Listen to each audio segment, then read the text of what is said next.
Human Dynamics resilience programs are designed to empower leaders, energize teams, and create organizations that not only withstand pressure but excel through it. Let's work together to build resilience that drives performance and lasting growth.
Thank you for joining us.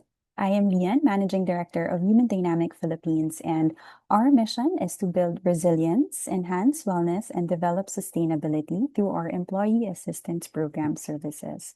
And in this mission, we created this dynamic dialogue so that we can converse with leaders building resilient workforces. And I'm so honored to have with us today Rosa Antonia Carrillo. And before we dive in, let me do a quick introduction. So, Rosa Antonia Carrillo is president of Carrillo and Associates, a bilingual expert in transformational leadership for environment, safety, and health, with over 25 years of experience across high hazard industries, including nuclear, oil and gas, mining, and manufacturing. She specializes in coaching organizations where trust is low and communication is poor. She holds an MSOD from Pepperdine University and has extensively researched the intersection of neuroscience, sociology, and safety. Working with Stephen Simon in the late 1980s, she pioneered the application of Ed Hall's cultural iceberg concept to the safety profession. She is the author of The Relationship Factor in Safety Leadership and Champions, her core philosophy of relationship-centered safety leadership. So with that, welcome, Rosa. Thank you so much for your time and gracing us with your presence. How are you doing today, Rosa? Oh, I'm very good. Thank you for having me because I really enjoy talking about these subjects. Yes, I personally love the topic of psychological safety and organizational resilience, Rosa. So I'm very happy to have a copy of your book and I cannot wait to dig in. But for this session, Rosa, maybe we can start with your sharing. What drew you to relationship-centered leadership? Okay, that's a very good question. As I was working with various organizations, I met leaders who led safety in different ways, and I began to notice that some of them were getting very good results, and some, no matter what we did, the results never improved. And the big difference was in the way they related to their employees.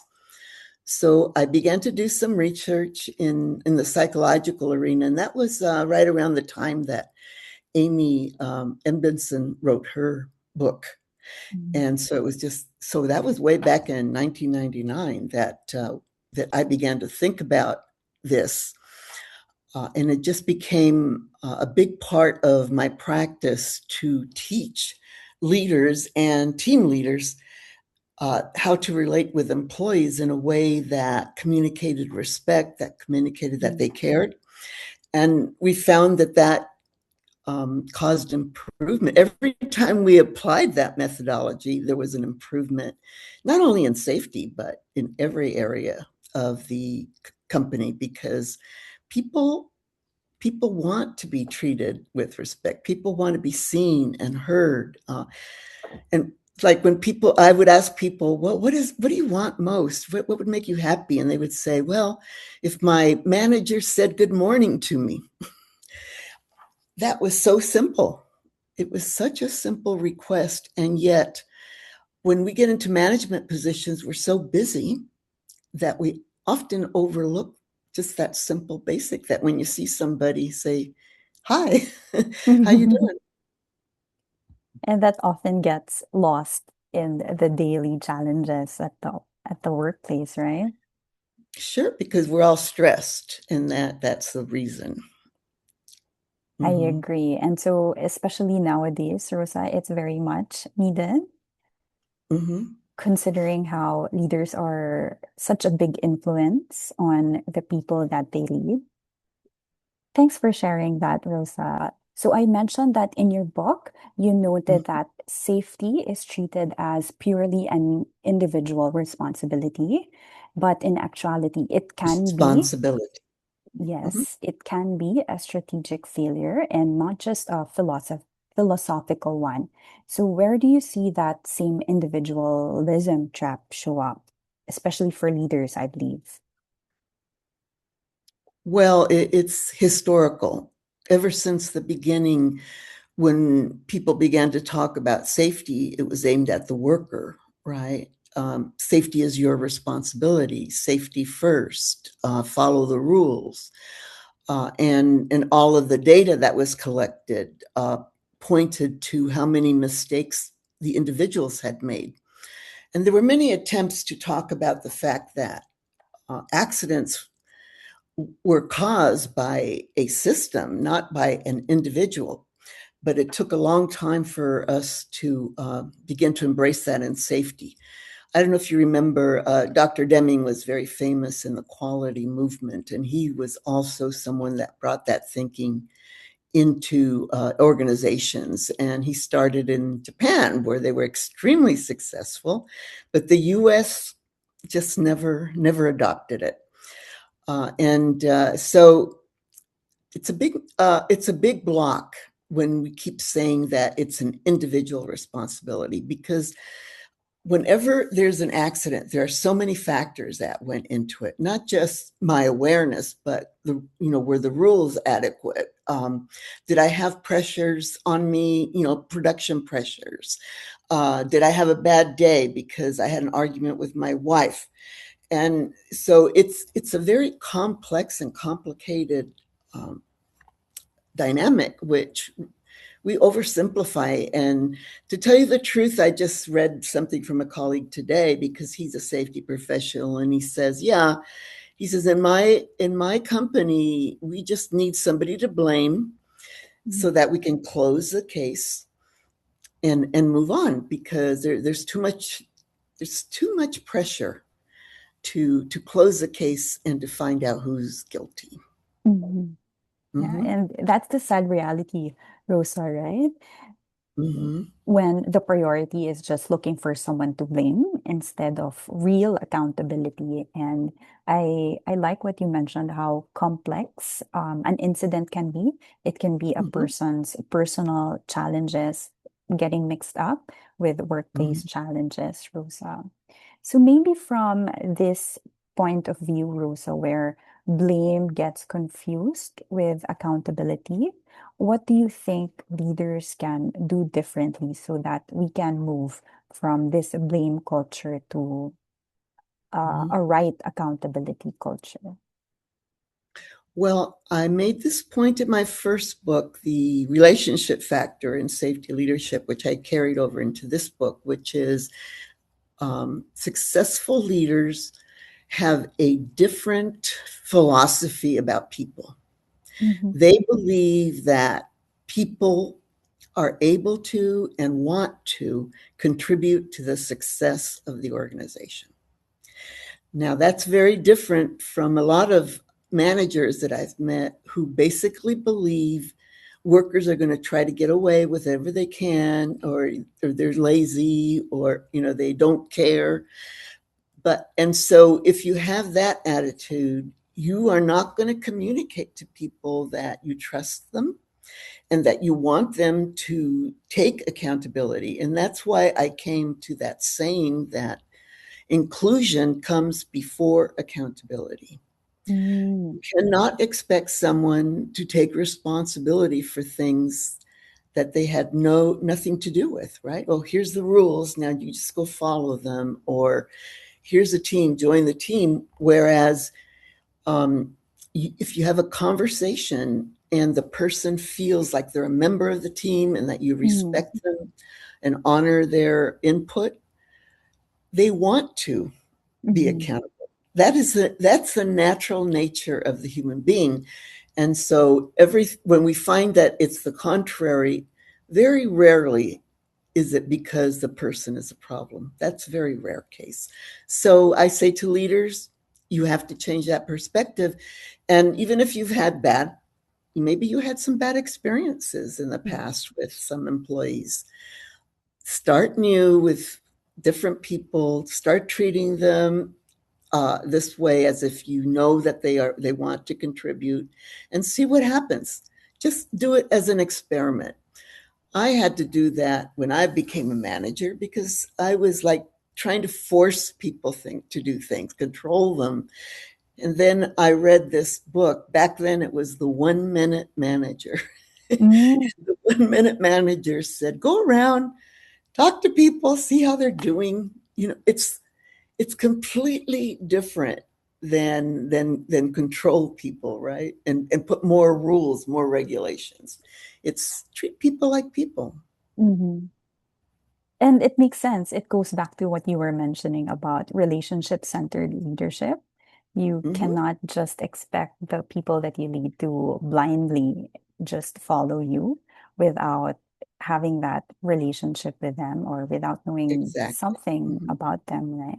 So it includes what you were mentioning about inclusion and even psychological safety, which, as you've mentioned, Rosa, it's something that has come up by Amy Edmondson back in 1999. But until now, Mm-hmm. Rosa, it's still such a big word and it's still very much needed nowadays.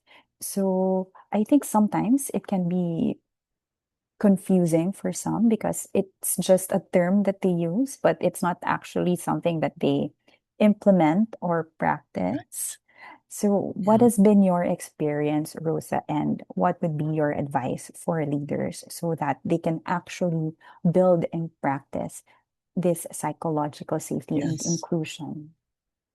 Well, recently, when I go to organizations, there's a lot of conversation about psychological safety and how important it is. But people don't feel that it's implemented. So how do you know that you can trust someone? Is it because they put out a policy? We're not going to punish people. We want psychological safety. And then the next day, this has happened. This has actually happened. Then when the first problem comes up, oh no, we have to punish the person. I mean, that was too serious. And everybody goes, see, we knew that. We knew that they were never going to change. So Mm, nothing will destroy trust faster than going against your word. mm, And it does take extra work. It takes discipline to look at a situation, talk to people, and talk to many people about all the different parts of the system as opposed to a checklist. So that takes extra time. And we are all so busy. But what I always tell leaders, yes, you're very busy, but you're going to be much busier if you have mm, accidents. Okay. mhm, So every time that you go and approach a person, have a conversation, we don't know if you've prevented an accident because we can't see the future, but we do know that companies where employees feel included and where they feel that they tend to be more engaged, and that has direct results not only on reducing accidents, mhm, but raising profit, good customer service. See, there's no difference between safety and any of the other parts of the organization. The same principles. If you want the customer service reps to be good to the customers, you have to be good to the customer service reps, because they're on the phone all the time listening to all the complaints. So if you go up to them and you say, wow, you did a really nice job on that last one, it's worth It's worth $1 million and it doesn't cost anything. So you don't have to spend millions on a new program. You just have to start thinking about your relationship with people. What's your basic bottom line? Are you expecting positive results or are you expecting negative results? Because if you expect negative, that is what you will get. Mm-hmm. I completely agree, Rosa. I love what you mentioned about if you want the customer representatives to treat customers well, then obviously you would need to treat these customer representatives well also. Exactly. I also am imagining, Rosa, what you are saying about, since of course we cannot predict the future, but how we build and equip and empower the team members or the individual employees can help or increase the likelihood of preventing an accident or perhaps even a crisis. So, Mm-hmm. what can you say, Rosa, can be an early warning sign that a culture or maybe the leaders are Mm-hmm. drifting towards individualism instead of building this psychological safety and In the collective community, resilience yeah, in the community? collective community is what creates the safety. Yeah. Mm-mm, Yeah. It it's really depending on the philosophy of the leader. So that's what my book is trying to do. It's mm-hmm, trying to say, hey, here's a philosophy that other leaders have used and it's been successful.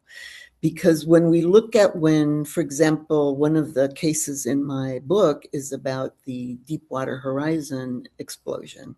mm-hmm, There were so many signals mm-hmm, before it happened. There were emails.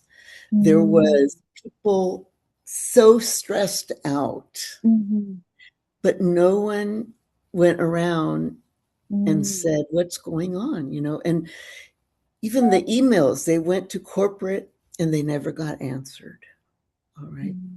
So it's not like, oh, what a surprise. Right. And it's like, this is what happened. And it happens over and over and over again. You can look at every major disaster and you can see that they tried to talk about Mm-hmm, what needed to be fixed.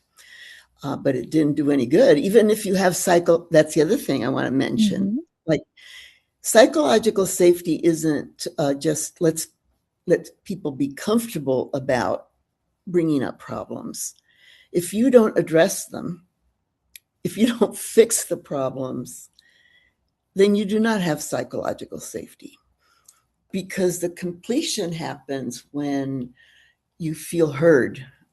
They listened to me, they took me seriously. And so you have to go back to the person and say, this is what I did. And how, is that working or not? mm-hmm, But most of the time, people say things and either they don't hear anything back or maybe they get a nasty remark about how they have to stop complaining, right? mm-hmm, So that's the essence of it. I'm hoping that also as we continue our own personal development, because I think leadership is going into that direction, mm-hmm, that what you're really working on is yourself. mm-hmm. How am I listening? Am I observant? Am I courteous? Am I making people feel included? And even asking for feedback. Mm-hmm.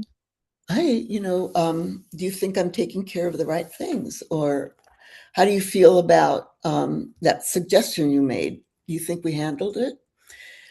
And once you stop being afraid of the bad news, Mhm, things get so much better because there is no such thing as bad news. Okay. The worst news, I have a friend uh-huh. on LinkedIn. His name is Clive Lloyd. He always says, you can't fix a secret. If That's it's a true. secret, you can't fix it. So, no, there is no such thing as bad news. Mhm, Everything that comes to your table Mm-hmm. Don't take it personally. Look at it objectively and Yeah. get the person involved in the solution. Mm-hmm. Don't just keep taking stuff on yourself like, oh, one more thing for me to do. Maybe that's not the best way to take care of it. Yeah. Maybe not the best perspective to have. Yeah, you can't do everything yourself. Nobody can be successful that way. Mm-hmm. And unless you are actively engaging people, getting them involved, that's Mm-hmm. how you end up. You end up alone. Mm-hmm. Hmm. So many good practices that you mentioned, Rosa. I also like what you mentioned about personal development, Hmm. reflecting on how you are as a leader, how you are Yes. actively listening and asking for feedback. And recently, what I've been thinking about, Rosa, is the need to manage work is also as important as knowing how to manage oneself. Because I think Yes. that's equally important, right? Making sure that we manage Hmm. our work well, but also simultaneously we get to manage ourselves well, Rosa. So, That's a very good point because if you're not managing your work well, you will feel overwhelmed. mhm, And the more stressed you are, the mm, more mistakes you're going to make, and people are going to start making mistakes the more stressed you are. You're mhm, right. But that means taking care of yourself. mhm, Because we talk a lot about psychological safety for employees, but in my book, I have a section on mhm, there cannot be psychological safety for employees unless the managers have it. Okay. mm, It's a very rare individual. There are people who can do it because that's their personality or their uh-huh, upbringing. But most people treat others the way they have been treated themselves, right? Think about it. mhm, The way your family raises you, you think that's the way that all people get treated, right? And then right. you might find out you're right, or you might find out you're wrong, much Mhm, later in life. But that's that's what the personal development is about, to also provide enough rest for yourself. Are you mhm, getting enough downtime? One mhm, thing I suggest a lot is meditation. That's really, mm, really helpful to me. When I get really, really tired, uh-huh, if I do meditation, I feel back to myself because you're mhm, giving to yourself. You can't just give. You have to take. And mhm, meditation is one of the ways that you can take. mhm. I think that's a very, very good advice and encouragement, Rosa, especially for leaders who are easily overwhelmed, right? But maybe, Rosa, how about for leaders who have no idea how to start building the psychological safety? Maybe something from their personal experience is hindering them from practicing psychological safety, Rosa. So, what can be a good practice for them that they can start doing so that they can build this psychological safety and resilience over time? Okay. The beginnings are very simple. I love this story uh, of a general manager that I met in Australia. Mm, His mine was the worst in the division and lots of accidents, poor quality, everything. So they brought him in and they said, see if you can.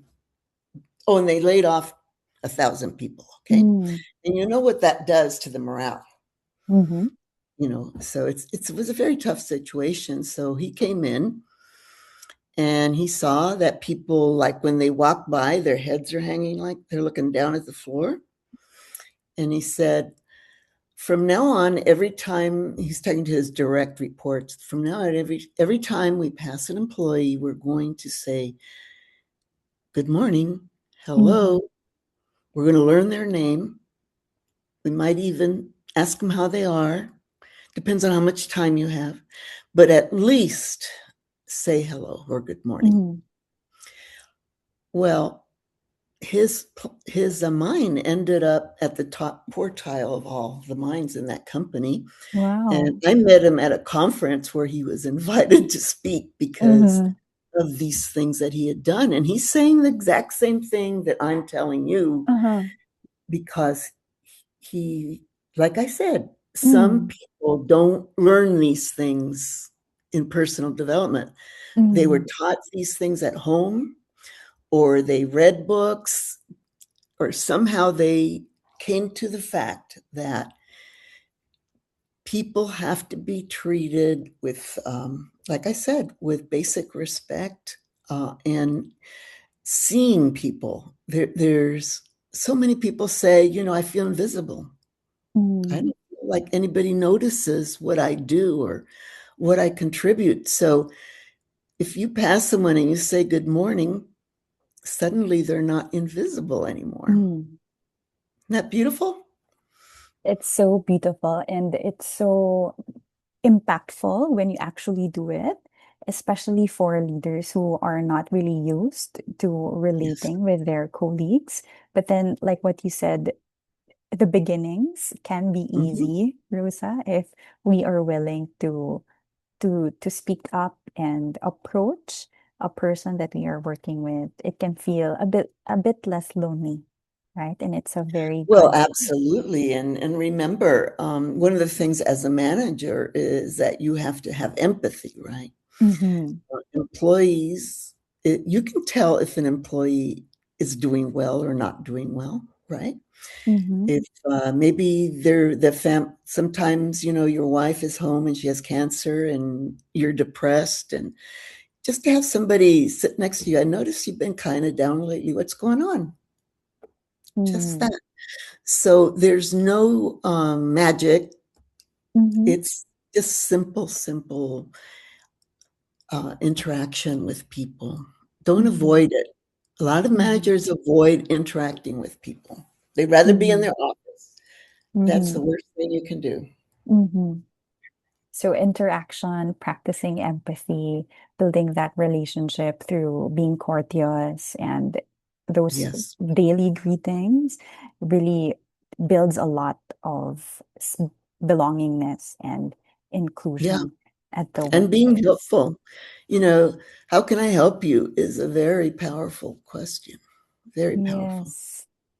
Yes, and it reminds me of how important help-seeking behaviors is encouraged at the Hmm. workplace. So it would be good if the managers themselves practice that behavior. That's right, because they may feel like, oh, I can't, I have to know everything. I can't ask questions. That's silly. One of the stories in my books, Mm-hmm. again, was it for Shell Corporation. Okay. They put their managers through a program where it was really like 10 solid days of personal development where they were Mm. practicing making themselves vulnerable, because people that work on those oil rigs, Mm-hmm. they were taught from day Mm-hmm. one, you don't, even if you get hurt, you just tough it out, don't say anything. And one gentleman was telling me that at one time, somebody that he was working with got his arm cut off, Mm-hmm. and everybody just had to go back to work. I mean, that is such a traumatic event. You're likely to have an accident yourself right after that. Mm-hmm. It's so emotional. Mm-hmm. Yeah, making not being afraid to be vulnerable, to ask Mm-hmm. questions, and the more the leader does it, the more employees will do it. And Mm-hmm. it's amazing what you'll find out about the kinds of questions people don't ask. Just really, Mm-hmm. really simple things. Oh yeah, I just pretended I knew that. I had no idea how to do it, but I pretended I did. Mm-hmm. So many words and things unspoken, Rosa. But like what you're mentioning, if the manager or the leader takes deliberate and intentional effort in doing and saying those things, it slowly builds that safety and belongingness Mhm. in the team. Mhm. And the vulnerability, being Yeah. vulnerable and empathy are good characteristics to have for a manager. So those are all beautiful insights, Rosa. So many points to take note of and practice and implement, especially as leaders, Rosa. So as we end, Rosa, do you have like a last advice or a last encouragement for the leaders joining us today? Yes, I want to go back to the topic of individualism and why I wrote this book. Mm-hmm. Uh, it just came to me like one day that we kept saying safety is an individual responsibility and not getting very far with it. Mm-hmm. And I, and then I came to the insight that safety is a social community activity. It's all of us doing our part and supporting each other. Like I can help you lift something heavy if we have a relationship, right? So that's why individualism is all about I have to take care of everything myself. I have to be strong. I don't need anyone. And unfortunately, that really comes from the United States culture and it's spread out across the world. But we have to pull back and look at Mm-hmm. the social gatherings, make it more of a social activity. And I think we can do that. I know you guys are very good at that. Mm-hmm. I would say that we are, I hope, Rosa, that You as are, you are. Filipinos, the Mhm. collective nature and the community is a very much vital part of our culture. Yes. So thank you for this opportunity. It was wonderful chatting with you. I hope we get to chat again. Yes, once I finish the book, Rosa, I'll definitely reach out to you. Thank you so Oh, much good. for all the insights, Rosa, and for your time and all your insightful sharing. And with that, thank you everyone for joining us. Goodbye. Goodbye. Thank you again.